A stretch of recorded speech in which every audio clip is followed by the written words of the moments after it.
Hey, how's it going, everybody? It's Tanner here, and welcome back to a new Ninjago Season 13 episode review here on the channel. In today's video, we're going to be talking about Episode 4 of Season 13, entitled The Two Blades. Now, as we normally do throughout these episode reviews, we'll go ahead and start off the video by talking about some of the good things about the episode that I enjoyed, then we'll jump into some of the negative or not so good things, and then at the end of the video, I'll be giving the episode an overall score out of 10. So let's go ahead and jump right into it. What exactly is the rundown of the plot of this episode, and how exactly did I enjoy this episode? Well, let's go ahead and get started here by talking about the plot again. So the episode basically sees the ninja organizing a huge escape plan to get all of the various tribes of basically slaves out from the Skull Sorcerer's dungeon, and they would like to escape as well, and they do that using the Mino creatures, and they do that in a very creative way, and that's pretty much the highlight of the episode for me, was the big escape plot. But let's back up a little bit. Let's talk about Princess Vanya first, because again, she is very, very adorable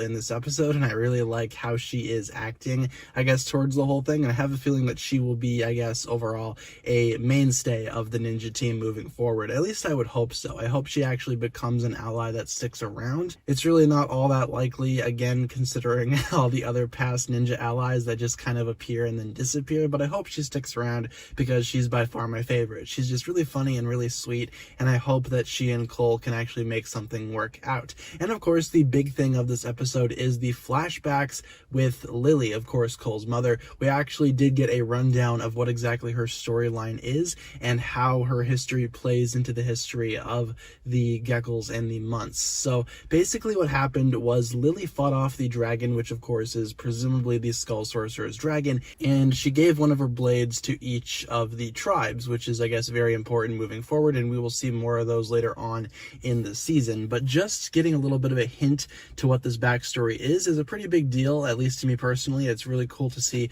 what Cole's mother was up to, and it's really cool to see exactly what her storyline is. Now, the whole full storyline isn't all the way there yet, and I have a feeling we'll get more backstory moving forward in the season, but it was just a nice little taste of what we could expect to see, and I think it was a really, really good job, well done. I thought the flashback was really cool, and it was really nice seeing more stuff again for Cole's mother, and that was pretty much the highlight of the episode for me. But another good thing that I enjoyed about the episode was the big escape plot at the end, and I kind of touched on this earlier, but the whole entire process of the ninja trying to escape was really well done. Of course, it was not executed in the best way, at least in terms of what the ninja were planning on doing, but in terms of the actual episode, it was really entertaining to watch. I really enjoyed Cole and Lloyd teaming up together to go ahead and try to find the Blades of Deliverance, but instead they just ended up facing off against the Skull Sorcerer. They didn't really fight him as much as they just kind of ran away from him. There were a few instances of them fighting him off, but for the most part, they were just trying to escape. But I really thought that the Cole and Lloyd team up was really well done,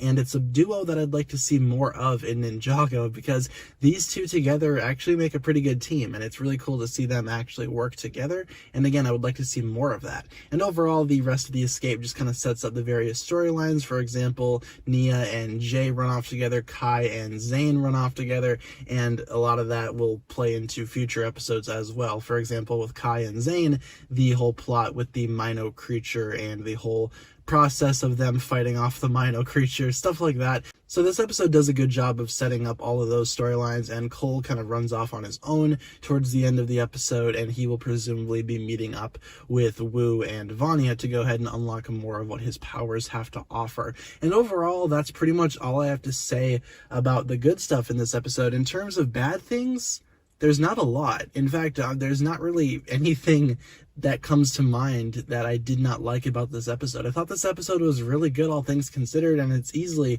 my favorite episode of Season 13 so far. I'm going to go ahead and give this episode a 10 out of 10 for everything I just listed in this review. The first 10 out of 10 of Season 13, at least in terms of my reviews, and hopefully we can get more 10s out of 10s later on as the season progresses. But I really thought that this episode was really well done, and it's easily my favorite episode so far of the season. Let me know down below in the comments what you guys think of this episode, and let me know what you think of the video. With all that being said, be sure to like, comment, subscribe, do all that fun stuff, and check out the links down below in the description for my other forms of social media. As always, big shout out goes out to my Patreon supporters, including, once again, the marvelous Jan. Thank you guys so much for watching this video once again. My name is TannerFishies, and with that, I bid you farewell.